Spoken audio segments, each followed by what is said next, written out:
Vamos orar. Senhor Deus, estamos na tua presença nessa noite, te agradecemos por mais essa oportunidade de estar, Senhor, aqui nesta aula online. Cremos na tua palavra, cremos no teu poder e cremos que o Senhor está presente em todo e qualquer lugar. Por isso nós podemos orar a ti e colocar diante de ti esse propósito, crendo que o Senhor nos ouve e o Senhor trabalha através da nossa vida. Nos abençoa nessa noite em nome de Jesus. Amém. Amém, amados? Tudo bom? Então, essa noite é uma aula final. Nós vamos falar aqui de alguns pontos importantes, finais. Eu vou aproveitar esse primeiro tempo para falar alguns pontos para vocês, que é muito importante essa disciplina. E depois eu vou deixar um tempo para vocês perguntarem, para vocês esclarecer as dúvidas sobre as autoatividades, aquilo que ficar em pendência, ok? Se vocês estiverem com a apostila, vou usar um pouquinho a apostila hoje, porque quero que vocês, inclusive, marquem isso que eu vou colocar, esses pontos, porque, como eu expliquei já, a disciplina de cidadania é uma disciplina que ela cai na prova que é para os obreiros, apresentação de obreiros. Vocês estão no primeiro ano, este ano, não vão fazer essa prova. Mas se no próximo ano vocês quiserem se apresentar como obreiros para participar do Ministério Quadrangular, então vocês vão fazer uma prova no próximo ano. E nessa prova, essa disciplina ela é importante, ela cai. Então, eu pretendo que vocês analisem esses tópicos que eu vou falar, inclusive faça aí alguma anotação, alguma para vocês poderem ter bem presentes para vocês na época, né? Não só, sendo que essa disciplina também, ela cabe muito no nosso contexto atual. Mas, desse ponto de vista, eu quero também colocar vocês. Então, hoje, eu quero começar aqui falando um pouquinho sobre o papel da igreja na política. Então, ótimo. Vamos lá, então? Abram aí a apostila de vocês na página 79. Nós vamos falar um pouquinho do papel da igreja na política. Então, amados, presta atenção. Algumas pessoas, nos dias atuais, têm ainda algum pensamento a respeito do seguinte. Será que é certo nós termos pessoas, evangélicos, dentro dessa esfera política? Será que é correto nós termos representantes? Muitas vezes alguns são pastores, que ao mesmo tempo são deputados, são vereadores, são prefeitos, ou muitas vezes senadores. Esse contexto é um assunto assim bastante, às vezes, levado em consideração, porque tem pessoas que são totalmente contra. Tem pessoas que dizem, não, eu acho que não deve haver essa mistura, de, se a pessoa é de Deus, como é que ela vai estar lá no meio político? Porque o meio político é muito corrupto, aquela coisa toda. Então, uma das coisas que a gente precisa colocar aqui, primeiro, Deus precisa de pessoas em todos os lugares. Né? Essa é uma questão bem importante. Quando nós vemos na palavra de Deus, dizendo, ide por todo mundo e pregar o evangelho a toda criatura, e ensinando a guardar tudo que você tem ensinado e tenho dito, Jesus falando essas palavras, Jesus diz que o limite da nossa atuação como cristão é os confins da terra.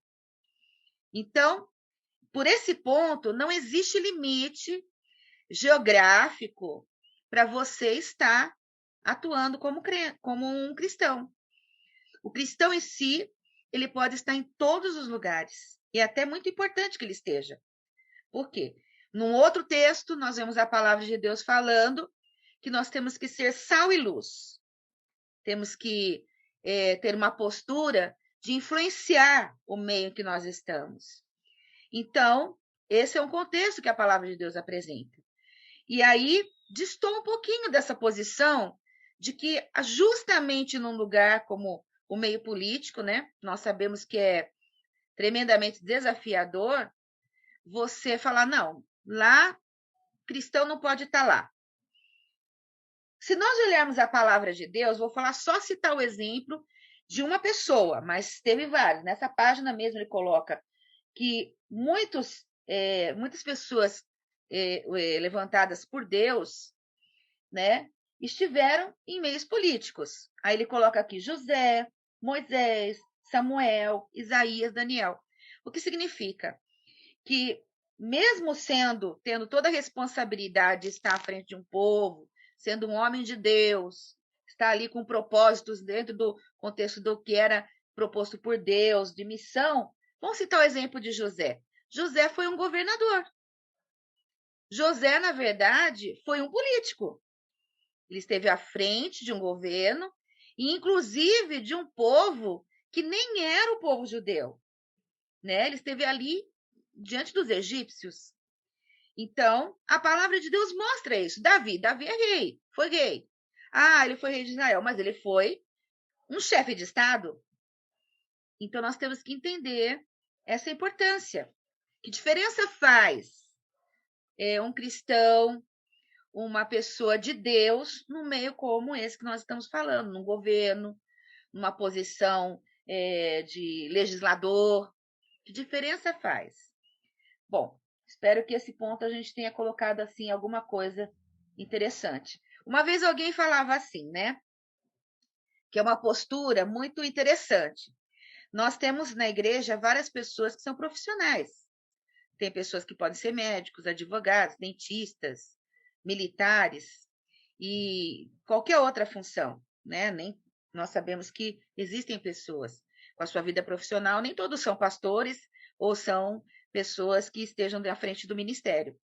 O que faz diferença na vida dessa pessoa é que lugar ocupa a sua profissão, né? Alguém dizia assim: tem alguém que é um médico cristão, a pessoa é um médico cristão ou um cristão médico? O que vocês acham? Olha que contexto. Quando a pessoa fala assim que ela é um cristão médico, vem antes da sua profissão, tal, a sua postura como cristão.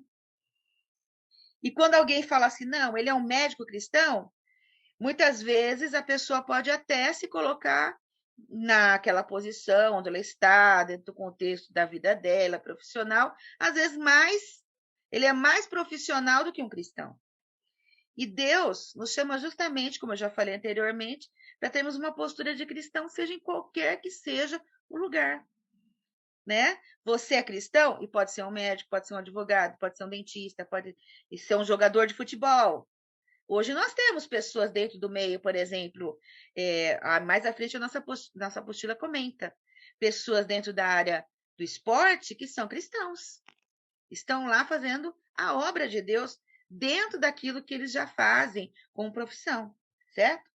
Então, uma das coisas que eu quero falar com vocês está na página 80.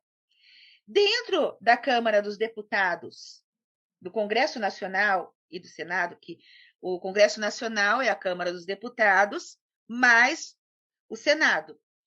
Nós temos lá um grupo de pessoas que se chama Frente Parlamentar Evangélica.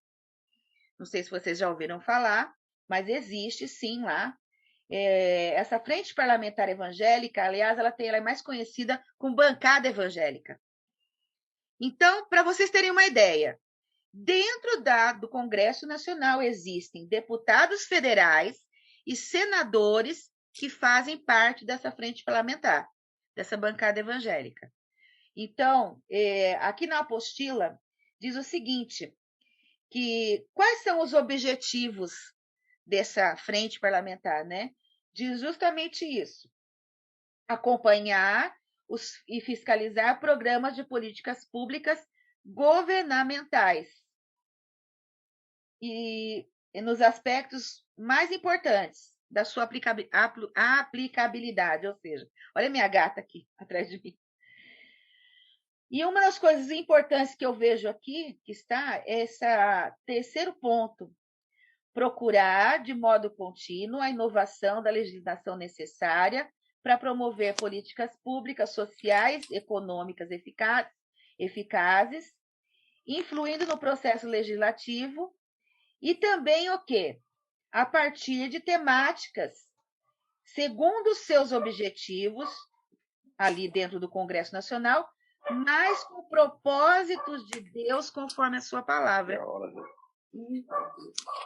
Boa noite. Vocês acham que isso é importante? Existe essa possibilidade de, dentro de uma casa, como é o Congresso Nacional, pessoas estarem ali, sendo parlamentares, eles têm uma posição, e ali, dentro do Congresso, eles ainda buscarem nas leis, nos seus posicionamentos, na sua ação, eles buscarem o quê?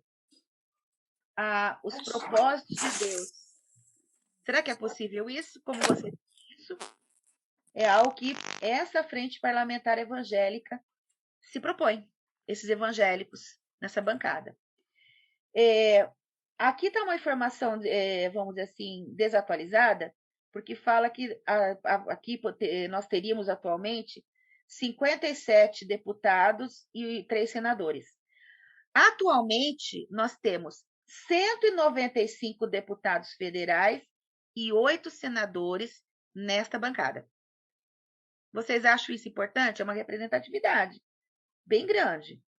Mais de 200 parlamentares dentro do Congresso Nacional que estão lá, dentro dessa proposta de buscar, além da sua participação como deputado federal e como senador, também ali como um cristão, defender valores que estão na palavra de Deus e que muitas vezes são colocados em xeque através de leis ou projetos que se propõem a aprovar, que eles vão buscar aquilo que está mais próximo, buscar aquilo como alvo, né? Defender os valores da palavra de Deus.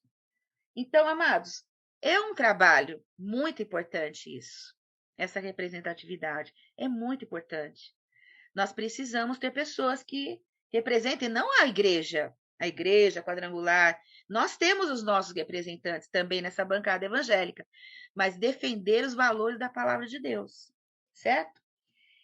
Duas coisas eu quero salientar aqui, que é muito importante, que está ali no finalzinho desse tópico 2 da página 80, que fala da Frente Parlamentar Evangélica, diz que a bancada evangélica do Distrito Federal instituiu o feriado chamado Dia do Evangélico. Então, veja, dentro da proposta da Câmara dos distritais do nosso DF, aqui no DF nós temos um dia que é chamado Dia do Evangélico. Quem propôs isso? Os parlamentares distritais, né? Que, se não me engano, é dia 30 de outubro. E mais uma data muito importante, que aí sim, no âmbito nacional, não só no DF, nós temos também no dia 60 dias depois da Páscoa, o Dia Nacional da Marcha para Jesus, que foi aprovado pelo presidente Lula em 2009. Então, duas coisas assim, bem características do povo evangélico, povo cristão, que foram, vamos dizer assim, implementadas graças a esses parlamentares que estão lá nesse contexto, certo? Então, assim, nesse contexto que a gente está falando aqui, que eu estou me propondo a colocar a vocês, é o pensamento da nossa igreja. A nossa igreja, ela é a favor de que nós, como cristãos, como participantes, como cidadãos brasileiros, é muito importante que nós tenhamos essa preocupação em saber que nós, que temos vários direitos e deveres, estejamos por dentro, né? Muitas vezes, um tempo passado, a igreja estava muito fora desse contexto. Não havia, assim, muito esclarecimento sobre as leis, sobre propostas, e tudo veio à tona justamente nessa busca. A minha vontade, gente, nessa disciplina, era trazer para vocês alguém da bancada evangélica para falar uma palavra. Se eu conseguisse até o final do ano, porque a gente não está tendo essa aula presencial, né? Mas eu tinha muita vontade de trazer um dos nossos deputados federais, ou alguém da distrital, mas principalmente os nossos deputados federais, para que estivessem na igreja falando para vocês sobre essa frente parlamentar. Eu acho que seria muito enriquecedor, né? Mas a ideia não está totalmente abandonada. Nós temos aí até o final do ano, quem sabe a gente não consegue, né? Com essa possibilidade de estarmos presenciais. Então, com relação à igreja, esse ponto, o papel da igreja na política, hoje a nossa igreja, então, defende que nós temos que ser participantes ativos das políticas públicas, participante tanto nesse ponto, nesse contexto de termos representantes, como no contexto da consciência. Todos nós votamos, então temos que ter conhecimento para poder votar. Votar em pessoas, votar em propostas. Não estou falando nada de partido político, estou falando né, dentro do contexto nós defendemos os valores cristãos dentro das leis que são propostas no nosso país. Né? Nós temos hoje mais de 20% da população é evangélica. Então, sem contar os católicos, né? Mas em temas, por exemplo, como aborto, como outros que a gente pode citar, e a apostila também a cita, nós temos que ter nosso posicionamento como cristãos. E isso faz muita diferença, tá? Então, nós não podemos fugir dessa realidade. Falar, não, eu não quero nem pensar sobre esse assunto. Temos que ter uma posição importante. Em Provérbios 29, 2 diz assim: quando o justo governa, o povo se alegra, mas quando o ímpio domina, o povo geme. Não há dúvidas que ter uma liderança, né, com uma visão de Deus é algo poderoso, né? Não é à toa que está escrito isso na palavra de Deus. Então, qual foi a atividade que eu pedi para vocês fazerem nesse capítulo 4? Vocês entenderam? O que acontece? A partir da página 81, vai haver vários pontos em que a nossa igreja ela é contrária. Então, eu pedi para vocês escolherem um ponto dessa lista que começa na página 81, de várias coisas que a nossa igreja, dentro dessa doutrina sociopolítica, desse pensamento que eu acabei de dizer, ela é contrária. Aí vai: divórcio sem fundamento, casamento de pessoas do mesmo sexo, aborto, vai indo. São vários tópicos. Eu quero que vocês escolham um tópico desses, que a igreja é contrária, e façam um pequeno comentário. Pastor, eu entendi isso. Aqui a respeito do aborto, página 83, se alguém escolher isso. Pastora, sobre o aborto, eu entendo que a nossa igreja fala isso, defende esse ponto de vista, quer dizer, é contrária a isso, por causa disso, por causa daquilo. Tem versículos aqui, inclusive, que estão colocados para, vamos dizer assim, dar base a esse posicionamento. Né? Por exemplo, nós temos, em relação ao aborto, nós temos o Deus que é o dom da vida. Como é que nós vamos defender a morte? Né? Então, está muito claro que a nossa igreja, assim como os outros cristãos, e muitos não defendem o aborto, são contrários. Então, vocês vão escolher uma dessas questões contrárias e vão comentar. Depois, mais à frente, nós vamos ver na página 88, nós temos lá alguns itens, alguns pontos em que a nossa igreja é a favor, é a favor. Então, eu quero que vocês escolham também um item desse contexto e comentem. Por exemplo, na página 89, temos ali: a nossa igreja é a favor da assistência social. Tá lá, na página 89. Ah, pastor, então eu vou falar sobre esse tema. Né? A nossa igreja defende isso, por causa disso, por causa daquilo. Você pode até colocar um posicionamento seu, eu concordo também, certo? Ele até colocou o versículo: assim também a fé, se não tiver obras, é morta. Não é verdade? Pense um pouquinho, acho que falei isso numa das aulas, que as pessoas que vão à nossa igreja, embora a gente tenha uma visão muito espiritual, as pessoas que vão à nossa igreja, eles trabalham, eles estudam, eles têm necessidades físicas, necessidades sociais. Então, nós não podemos ter uma visão somente espiritual a respeito das pessoas que participam da nossa igreja. Temos que ter uma visão mais ampla. né? Às vezes, vou dar um exemplo. Às vezes uma pessoa está lá na nossa igreja e não sabe que ela poderia ter acesso a determinados, nesse contexto da ação social, né? Ela não sabe que ela poderia ter acesso a alguns benefícios do próprio Estado a favor dela. E às vezes a pessoa está sofrendo, está passando necessidade, mas ela tem uma irmã da nossa igreja, eu vou dizer a vocês, não vou citar o nome aqui, que tem um grupo de pessoas que está trabalhando, porque ela tem uma condição de saúde que não permite ela trabalhar mais. Mas essa pessoa sozinha não tem condições de ir atrás dos seus direitos. Então, tem um grupo de pessoas lá na igreja que está apoiando. Está indo, levando a pessoa ao médico, pegando os laudos, para pôr, enfim, dar entrada, para ver se ela consegue receber algum benefício do governo. Então, a igreja precisa ter essa preocupação e essa visão. Então, vocês vão escolher um item também de que a igreja é a favor. Depois vocês me falam se tiver alguma dúvida, ok? Agora, falando sobre página 92. Esse assunto cai na prova. Não na nossa prova aqui, porque não vai ter prova, né? Mas na prova dos obreiros também é muito importante vocês, esse assunto, assinala aí.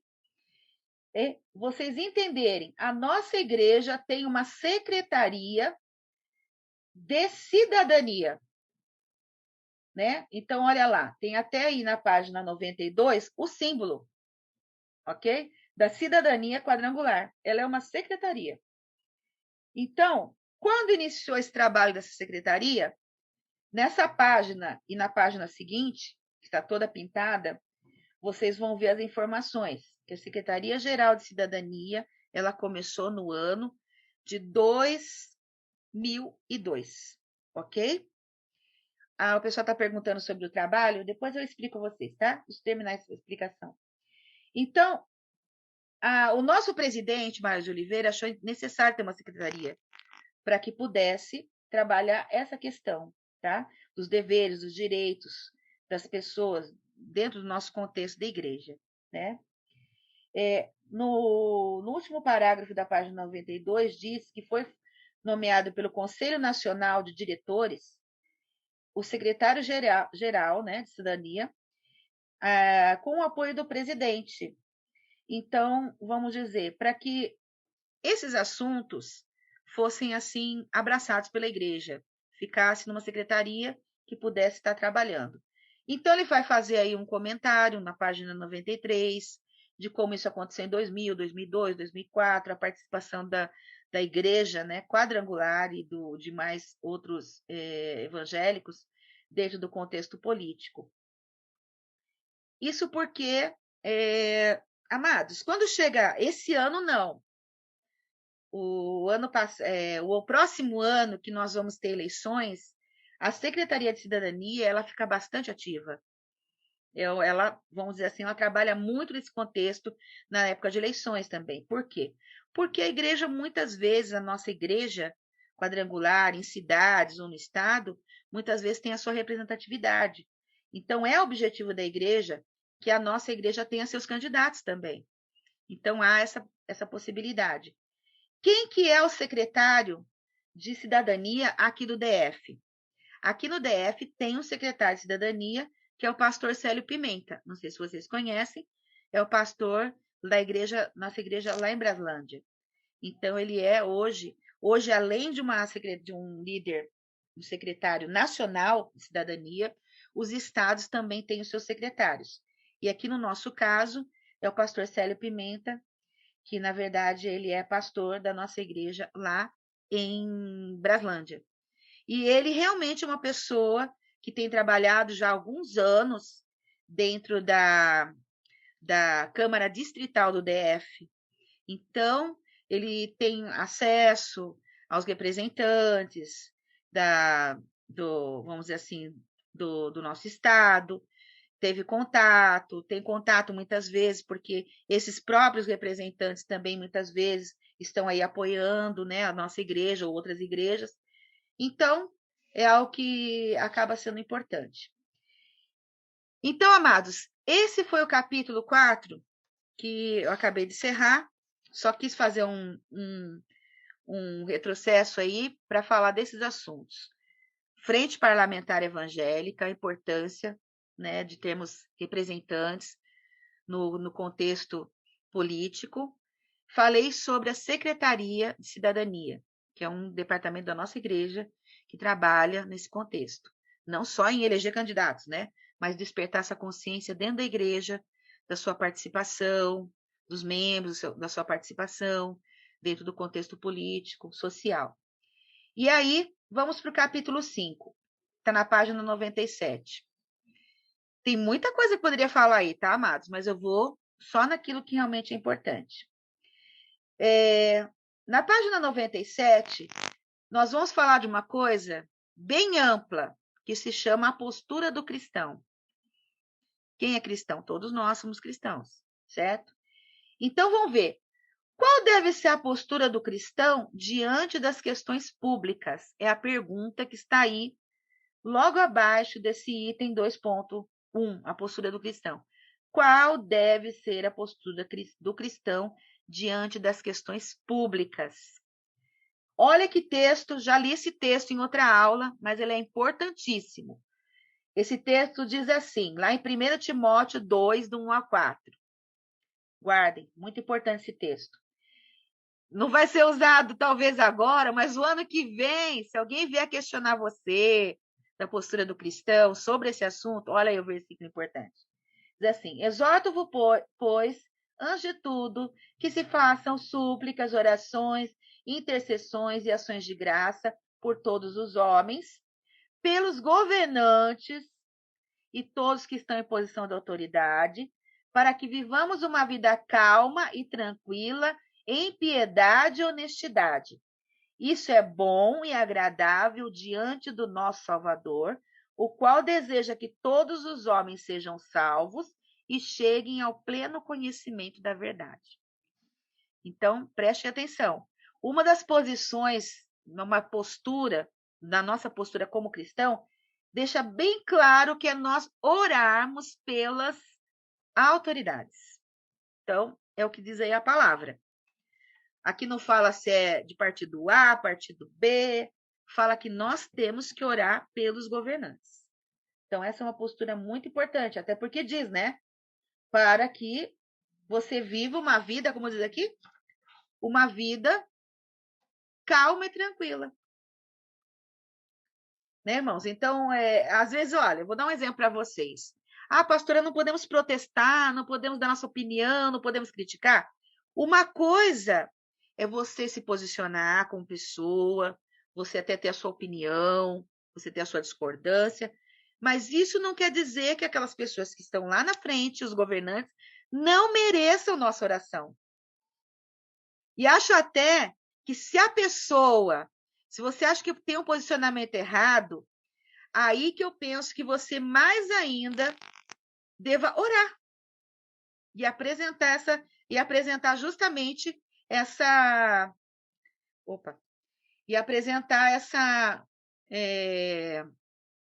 essa autoridade. Então, isso está dentro da palavra. Outro texto muito importante, eu estou terminando já, tá? Está em Romanos 13. Não está colocado aí na página 98? Olha aí, Romanos 13. Tem outra coisa que é a nossa postura é nós sermos submissos e obedientes. Está aí esse texto. Toda alma esteja sujeita a potestades superiores, porque não há potestade que não venha de Deus, e as potestades que foram ordenadas por Deus. Foram ordenadas por Deus. Por isso, quem resiste à potestade, resiste à ordenança de Deus. E os que resistem trarão sobre si mesmo condenação. Porque os magistrados não são terror para as boas obras, mas para as más. Queres, pois, não temer a potestade? Faze o bem e terá louvor dela, porque ela é ministro de Deus para o teu bem. Mas se fizeres mal, teme, pois não traz debalde a espada, porque é ministro de Deus e vingador para castigar o que faz mal. Portanto, é necessário que estejais sujeitos, não somente por castigo, mas também por consciência. Por essa razão também pagais tributos, porque são ministros de Deus, atendendo sempre a isso mesmo. Olha este último versículo. Portanto, dai a cada um o que deveis, a quem tributo, tributo, a quem imposto, imposto, a quem temor, temor, a quem honra, honra. Então vejam que a palavra de Deus, ela nos coloca numa posição de submissão e obediência. Alguém fala assim, não, mas eu prefiro obedecer a Deus do que aos homens. A submissão fala sobre a nossa posição. Se nós temos autoridades sobre nós, vamos ter que respeitar essas autoridades, como diz aí. Agora, a obediência, claro, nós não estaremos aqui para obedecer aquilo que não condiz com a palavra de Deus. A palavra de Deus nos dá essa liberdade de muitas vezes, vamos dizer assim, não é que você vai ser desobediente, mas você não pode se colocar a fazer uma coisa contrária à palavra de Deus. Não é verdade? Então, isso é uma postura. Mas a submissão, existem pessoas acima de nós. Autoridades. Eu até falei, acho que em uma das aulas, que em todo lugar que você vai ter uma autoridade. Você já prestou atenção? Dentro de casa existe autoridade. Você vai numa aula, tem autoridade. Você vai numa reunião, tem alguma autoridade. Alguém está ali, né, numa posição que demanda isso, né? Você ter o respeito, você ter o temor, você dar honra, tudo isso mais. Em 1 Pedro 2,17, há um versículo muito lindo, que eu ler com vocês aqui. Não está escrito aí. E aí eu vou encerrar essa primeira parte para depois nós voltarmos e fazermos os comentários e vocês fazerem as perguntas que necessário for. 1 Pedro 2,17 diz assim, uma palavra que eu gosto muito. 1 Pedro 2,17. Anotem aí. Tratai a todos com honra, amai os irmãos, temei a Deus e honrai ao rei. Então, se nós fizéssemos um estudo sobre esse versículo, só ele, né? Nós teríamos muitos princípios aí, né? A palavra de Deus é tratar todos com honra, amai os irmãos, temei a Deus e honrar o rei. O rei é um governante, né? Então, veja que existem muitos princípios nessa palavra. Estamos de volta, amados. Quero deixar para vocês esse espaço agora. Tem alguma questão, algum posicionamento, alguma dúvida para nós comentarmos aqui nesse momento sobre o que foi falado? Está aberto, se alguém quiser fazer alguma pergunta. Pastor, eu tenho uma dúvida. Gostaria de fazer um comentário breve, é claro, né? Mas está aberto. Quem gostaria, pode falar. Eu quero fazer uma pergunta, pastora. Pode falar, minha amada. Aqui na página 80, lá onde aquele número dos deputados federais e tudo está defasado. Tá. Aí a senhora falou que tem 195 deputados federais e eu não consegui pegar o outro número. 8 senadores. 8 senadores. 8 senadores. Então, eu quis dizer para vocês que é mais de 200 pessoas dentro do Congresso Nacional. Então, quer dizer que não é só entendi. A Câmara. Por exemplo, a Câmara, se não me engano, é 500 e alguma coisa de deputados, né? Então, de 500 e alguns deputados, nós temos quase 200 que são da bancada evangélica. Hoje não é à toa. Entendi. Não é à toa que você preste atenção que os governantes, né? Presidentes, governadores, eles acabam tendo que prestar atenção, né, no povo evangélico. Por quê? Porque eles têm uma boa representatividade dentro do Congresso, né? Vamos dizer assim, é uma quantidade de participantes grande até, se você ver, né? Embora existam outros. Eu achei importante deixar anotado isso, porque... Sim, é importante. Acabei de pegar esse dado hoje, né? Lá no site da Câmara, tá? Então, ele é bem atualizado.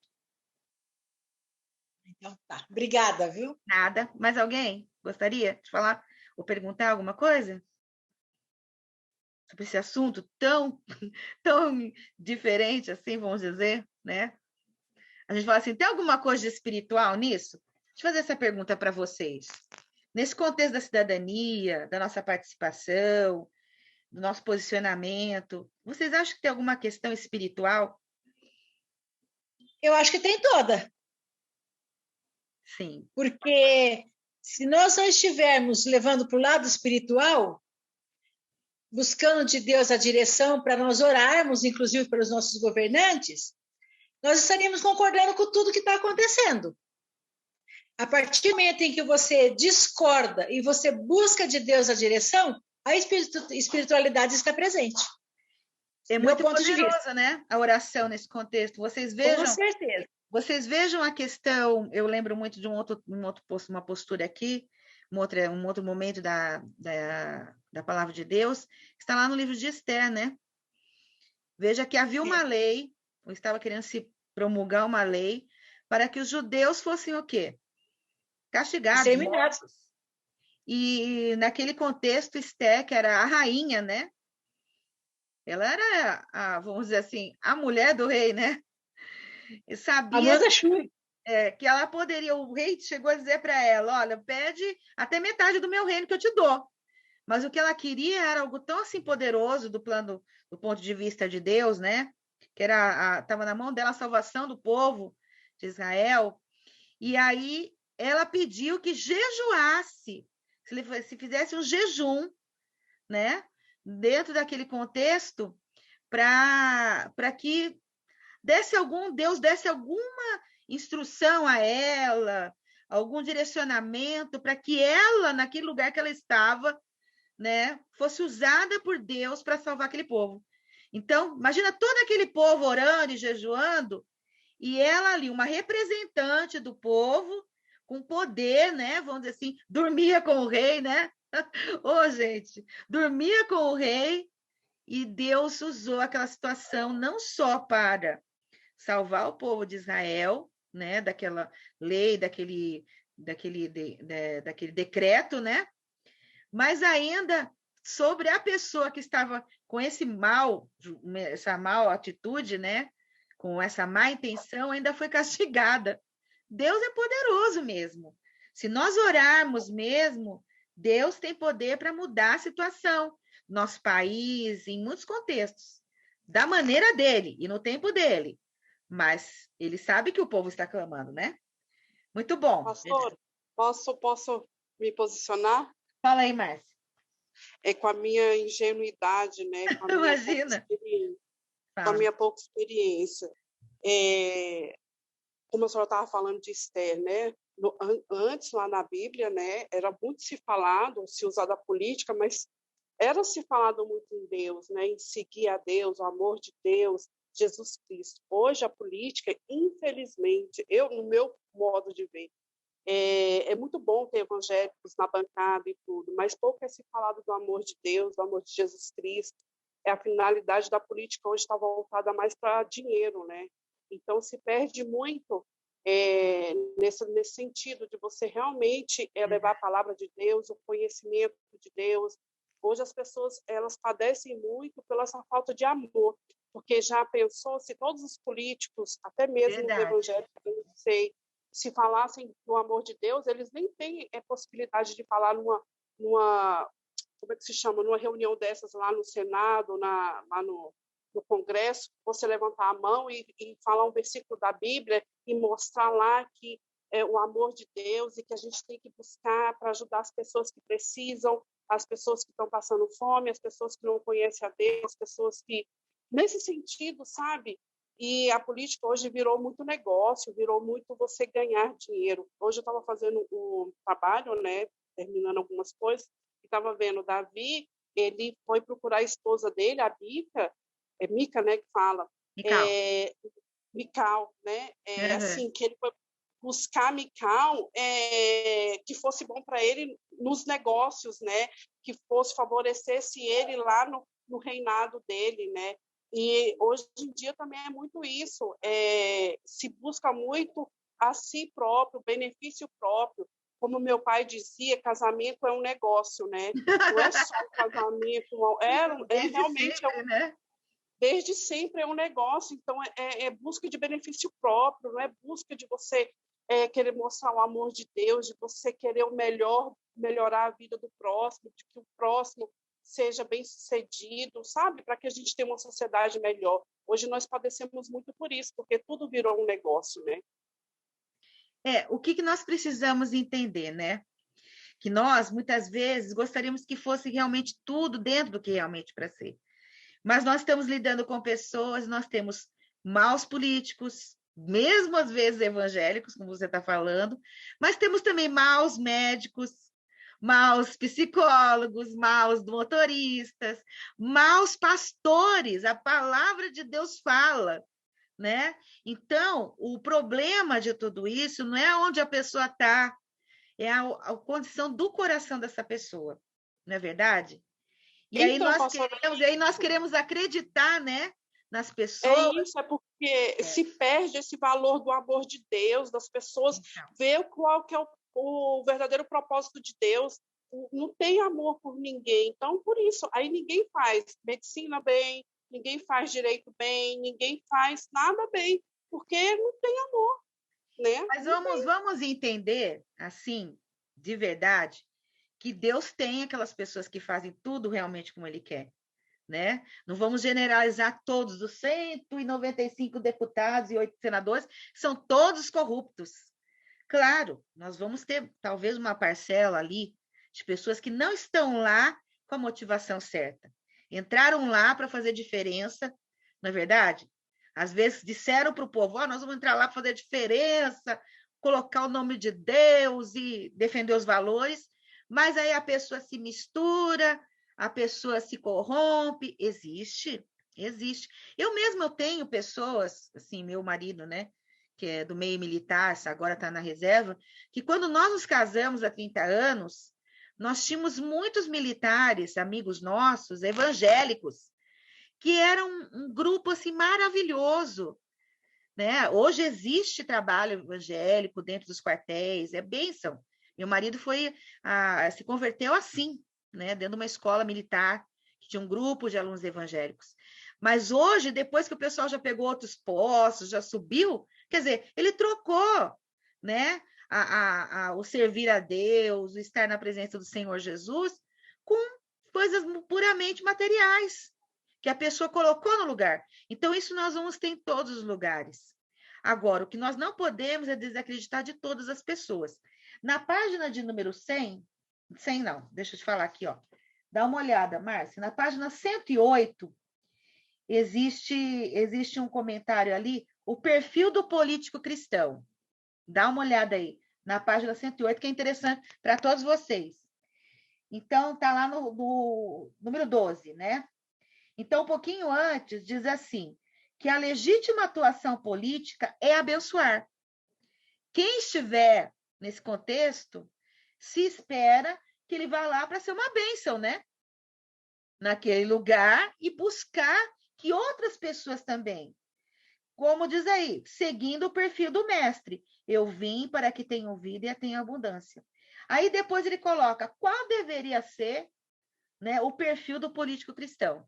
Olha os itens, tá? Primeiro, tem que ser um irmão na fé, participação, né? Ser realmente uma pessoa de Deus. Não deve buscar o poder em benefício próprio, como você acabou de falar.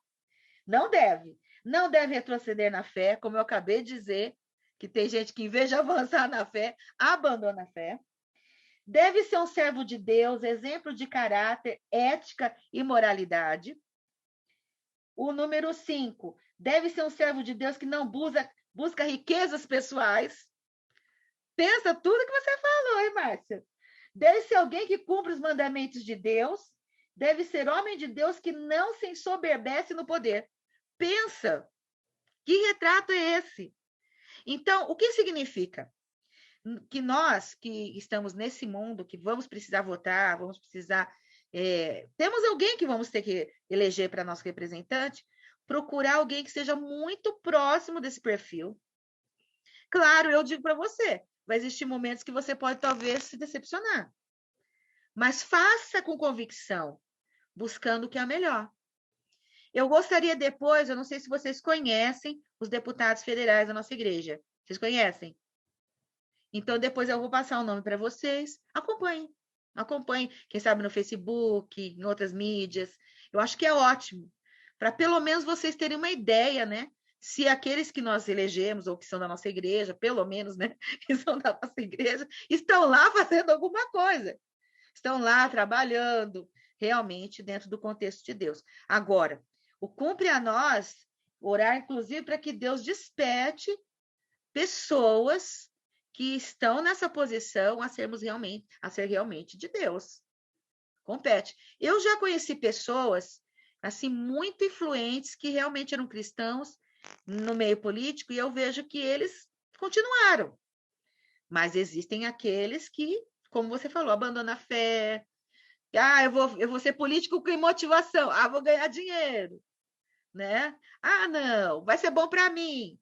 Uma coisa que aconteceu, que eu vou contar aqui para vocês rapidinho falar, foi o que aconteceu com o nosso presidente mesmo, o pastor Mário de Oliveira. Ele esteve a 6 mandatos de deputado federal. 6 mandatos. Eu acho até que ele é um dos pioneiros, que na época ele não era ainda presidente, né, da nossa igreja. Ele esteve como deputado federal. Chegou um momento que ele viu que não tinha mais como conciliar a presidência de uma igreja e um cargo político. Mas por quê? Porque exige tempo, existe envolvimento, existe às vezes não casa, né? Não casa. Como nós, a nossa profissão. Se você tem uma profissão que te afasta de Deus, que não permite você fazer com qualidade, com amor, com tempo, a obra de Deus, está errado. Você tem que orar. Não é verdade? Então, essa é uma postura, que às vezes é melhor você ter uma postura de dizer, olha, eu vou abrir mão de uma coisa para fazer a outra. E se você soubesse o que aconteceu, eu não sei dizer exatamente o ano, tá? Mas se você soubesse como a igreja cresceu depois que ele saiu do meio político, você não acredita. Você fica impressionado de ver. Então, o que nós temos que ter uma postura? Não adianta nós julgarmos tudo, né? Julgarmos assim de uma forma negativa. Sim, tudo que você falou é bem verdade. Bem verdade, cada dia mais nós temos pessoas que deveriam ser de referências, com posturas, né, de Deus, abandonou o barco. Mas isso é bíblico, está na palavra de Deus. Está na palavra de Deus que nos fins dos tempos nós teríamos pessoas que abandonariam a fé. Né? Enquanto nós estamos querendo mais chegar perto de Jesus, tem gente querendo trocar Jesus, como fez o próprio Judas, né? Trocou Jesus por umas moedas. E tem gente achando assim, né? Vivendo mais para a sua vida material e humana do que para a sua vida espiritual. Então, realmente, eu creio que não é fácil nós convivermos com essa questão, mas é algo que nós temos que ter equilíbrio. Uma coisa que a nossa igreja prega, a Igreja Quadrangular, é equilíbrio. Né? Você nem tanto para um lado e nem tanto para o outro. Você usar essa régua do equilíbrio, do bom senso. Ah, eu não posso dizer que todo mundo tem que ir para a política, mas também não vou dizer que ninguém vá. Porque, às vezes, dentro da nossa igreja, tem pessoas que foram chamadas para isso. E tem pessoas que foram realmente escolhidas para fazer isso. Né? O que eu vou colocar aqui é que eu vejo, assim, às vezes, um pouco difícil conciliar você ser pastor de uma igreja local, pastor, né? Presidente de uma igreja local, e ser um político. Não é questão de não combinar, é questão de não dar tempo, não dar condição. Então, às vezes, a pessoa vai ter que pensar, qual que é mais forte em mim? É o meu chamado? Eu realmente fui chamado para estar com um pastor, ou estar à frente de uma igreja, de uma denominação? Ou eu acho que Deus pode me usar melhor lá, porque eu tenho as qualidades, eu tenho as visões, eu tenho as propostas. Então, a pessoa que tem que, diante de Deus, verificar isso. Ok? Mas muito boa a sua participação. E temos que ficar assim, olhando, né? Mesmo quem são as pessoas que vão nos representar lá. Para a gente ter uma posição mais correta, né? Muito bom. Mais alguém quer falar alguma coisa? Gente, mais alguém quer falar? Tudo ok? Então, vamos comentar. Alguém tinha perguntado a respeito do trabalho anterior, escolher lá alguma coisa que a igreja é a favor ou a igreja é contra? Qual que era a dúvida? A pessoa está aí para perguntar? Ou ela deixou no bate-papo? Vamos ver aqui. Não, agora não vai aparecer no bate-papo, porque começou outra live. Eu vou pedir para essa pessoa, que foi você, Wilson? Foi você, Wilson, que perguntou sobre o trabalho de escolher lá as questões que a igreja é contra a favor? Foi você? Não. Então tá. Então depois eu vou pedir para essa pessoa perguntar. Ah, será que foi o Lucas? Lucas, foi você que perguntou a respeito do trabalho? Repete a pergunta porque ficou na outra live anterior e não tem como a gente ver. Vamos ver aqui o que está escrito. Se for, Lucas, escreve, por favor, aqui. Ou então pode pedir ao vivo aí a pergunta, por favor. Pastora. Pode falar. Fala, pastor César. Não foi eu que perguntei, não, mas eu gostaria de perguntar. Sim, pode perguntar. Então, como o meu som demorou um pouquinho para sair, acho que os primeiros 5 minutos eu perdi. Mas, enfim, eu queria saber de que forma que a gente vai fazer os comentários. Pelo WhatsApp? Não. Escreva assim, olha. Você pega uma folha, anota, né? Coloca lá, questão, na verdade, ela é a autoatividade do capítulo 4. Então, você coloca lá, autoatividade do capítulo 4, e você coloca lá os 2 tópicos, pode colocar do jeito aqui. Só que você coloca lá, né? O que é a favor, o que é contra. O que a igreja é contra, ok. Escolhe uma das que você queira. O que eu quero que você faça? Você leia o que está na apostila, porque ele tem um comentário já. Vamos falar para você, já está o comentário lá, né? Você lê o que está ali no comentário, mas lendo o comentário tem uma referência bíblica, certo? Que eu não falei aqui. Eu não cheguei a explicar a vocês as referências, tá? Então, tem uma referência bíblica, você pode ler. Você pode, na medida que você lê a referência bíblica e lê o comentário, você dizer, olha, a nossa igreja se posiciona dessa maneira, a respeito sobre esse fato, em relação à Bíblia. Se quiser fazer o comentário do versículo, olha, realmente o versículo fala isso, tal. Se quiser colocar seu posicionamento, pode colocar. Eu também sou a favor disso. Se a igreja é a favor, eu sou a favor. A igreja é contra isso, mas eu sou a favor. Vou dar 0 para você? Não. Pode colocar. O que vai acontecer, amados? Vou dar um exemplo. Se você colocar lá um item, se bem que está difícil, porque os itens colocados aqui, que a igreja é contra, eu acho muito difícil alguém ser a favor. Mas tudo bem, vamos dizer, vamos dizer que tem alguém aí que seja, a igreja é contra o aborto. E você fala assim, não, pastora, eu sou a favor do aborto. Eu vou fazer o quê? Eu vou dar 0 para você? Não. Está livre se você quiser colocar seu posicionamento. O que eu quero deixar bem claro para vocês é que nós precisamos conhecer o posicionamento da igreja. Certo? Você está numa instituição, você é aluno do Instituto Teológico, você pode vir a ser um membro do ministério, né? Um obreiro, depois um aspirante ou um ministro, e dentro do contexto da igreja, você vai ter que ser, mesmo que pessoalmente você seja contra, você vai ter que, daquela maneira, você vai ter que representar a igreja, como a igreja sendo a favor. Algumas pessoas falam isso, meu Deus, né? Vocês acreditam que dentro da igreja, que não é questão só da nossa igreja quadrangular, dentro da igreja tem pessoas que são desfavoráveis ao dízimo? Tem pessoas que são contra o dízimo? E aí, o que você vai fazer se você é um líder de célula, se você é um pastor e está dentro da denominação? O que você vai fazer? Me fala.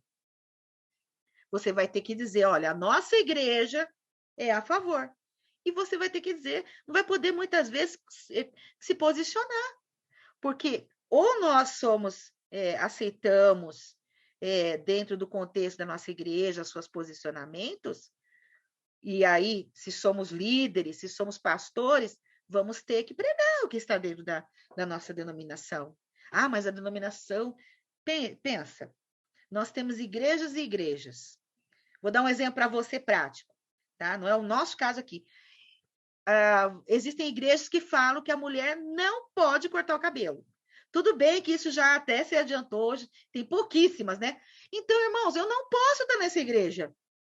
Eu vou brigar com a igreja? Vou ficar lá e ficar brigando com a igreja? Não. Por isso que vocês, olha, vocês que estão agora fazendo ITQ, Vocês estão tendo a oportunidade de ir além do que um membro vai, que o membro muitas vezes só entra na igreja, participa de um evento, participa do culto. Vocês estão aqui numa escola de líderes da igreja. Então, vocês têm que conhecer a igreja. Não é verdade? Claro que a nossa igreja não tem uma posição tão específica para cada questão. Mas nessas que a gente está colocando, se a gente sabe, a gente vai ter que estar. Se estamos debaixo dessa instituição ou debaixo dessa igreja que tem essa doutrina, então nós pelo menos não vamos brigar com a igreja, né? Então, eu sou a favor, se eu, por exemplo, estou numa igreja que não pode cortar o cabelo, meu cabelo está curto, eu cortei, então melhor que eu não fique nessa igreja. Para que eu vou brigar com a igreja? E desfazer, e brigar, e fazer facção dentro da igreja? Não posso. Então, nós estamos aqui de boa, né? De boa, assim, apresentando cada dia mais, vocês vão nessas próximas situações e matérias, disciplinas, vamos entrar muito em questões práticas da igreja, né? Aqui não estamos falando, por exemplo, que a igreja se coloca contra ou a favor, porque tem algum versículo citado aqui? Porque a igreja está dando base para aquilo que ela crê ou não crê, o que ela concorda ou que ela discorda. Mas o que nós vamos fazer? Daqui para frente, vocês vão ter muitas disciplinas práticas que vocês vão entrar em situações em que vocês vão conhecer como a igreja faz determinadas coisas, o que ela pensa cada dia mais a respeito das coisas, e vocês vão ver que praticamente é quase 100%, né? Quase 100% não, eu posso dizer que 100% do que a igreja busca fazer está dentro da palavra. O que acontece é que às vezes entra questões de costumes que às vezes a igreja vai colocando, que alguma igreja destoa da outra, né? E aí, se eu não estou dentro daquele posicionamento, é melhor que eu não esteja lá, né? É melhor que a gente não esteja lá. Eu sou do tempo, irmãos, faz muito tempo isso, tá? Que na nossa igreja, raramente uma mulher subiria no altar de calça. Calça comprida? Meu Deus! Não acontecia nunca. E não estava escrito em lugar nenhum. A nossa igreja, ela não prega isso. Mas a questão no contexto do mundo que era naquele tempo passado, se achava, se pensava, né, com tal respeito ao altar, que achava como a mulher vai subir de calça comprida. Então, quero dizer para vocês que isso daí, hoje, já não existe mais. Não existe mais. Não era uma regra, mas era uma recomendação. Né? Não está escrito na Bíblia que a mulher não pode usar calça comprida.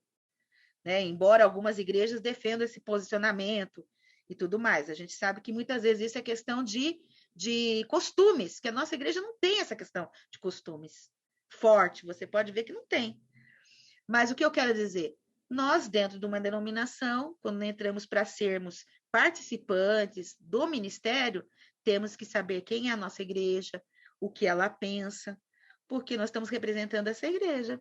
É isso que eu quero dizer para vocês, tá? Então, não estou dizendo que vocês vão se decepcionar com a igreja, estou dizendo que vocês vão aprender a ser a igreja quadrangular, cada dia mais um pouco, que é o que nós precisamos, né? Estamos aí para pegar a palavra de Deus nessa denominação, nesse rebanho de Deus, que é tão maravilhoso. Eu, muitos anos na igreja, mais de 40 anos, eu só tenho a dizer que é maravilhoso estar na igreja quadrangular. Então, é isso que vai acontecer com vocês. Eu acho que vocês vão ser mais quadrangular ainda. É isso que eu acho. É isso que eu penso. Tá? Então, peguem uma folha, escrevam um título, coloquem lá o comentário, o que vier no coração de vocês sobre a favor e contra. Tá? Qual vai ser a última avaliação dessa disciplina? Eu tenho algum tempinho para falar de final. Na página de número que é autoatividade, só tem mais uma autoatividade que é a 5. Não sei se vocês viram, mas o capítulo 6 não tem autoatividade. Tem gente que vai ficar feliz com isso, né? Ah, não, tem sim, tem. Mas não vão fazer o 6, tá? O 6 vocês não vão fazer. Não vão fazer. O que vai valer a nota final para vocês é a autoatividade do capítulo 5, que é um texto, tá? E ele fala sobre uma ideia que está escrito assim, página 111. É 111 a página de vocês? Sim ou não? É? Autoatividade do capítulo 5? Então, está escrito lá, justifique a frase, há necessidade de unidade para uma ação transformadora e abençoadora por parte da igreja e de cada cristão para com a sociedade. Aí eu vou acrescentar uma pergunta aí, tá? Porque isso é uma afirmação. Como pode ser na prática essa ação transformadora e abençoadora para com a sociedade? Então, eu vou escrever essa frase para vocês lá, tá bom? Para vocês acrescentar. Porque a ideia, ela pode ser verdadeira, não? Você vai dizer, eu concordo, realmente, precisa, tal. Mas e na prática? Como que nós vamos ter uma ação transformadora e abençoadora, nós como igreja, na sociedade? Então, vou escrever a pergunta para vocês. Essa é a última atividade, tá? Que vai valer a nota final. Aí vocês vão escrever esse texto para mim. Combinado? Tá difícil? Não, né? Acho que não tá difícil. Pensem um pouquinho. Aí atrás tem muitos outros comentários falando da igreja, como a igreja cresceu no esporte, na música, como ela se transformou, como ela passou a integrar outros lugares, né? Alcançou outros territórios. Então, eu acho que está fácil essa pergunta. Vocês vão escrever com a opinião de vocês. E acabou. Certo?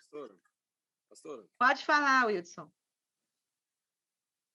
Pode perguntar.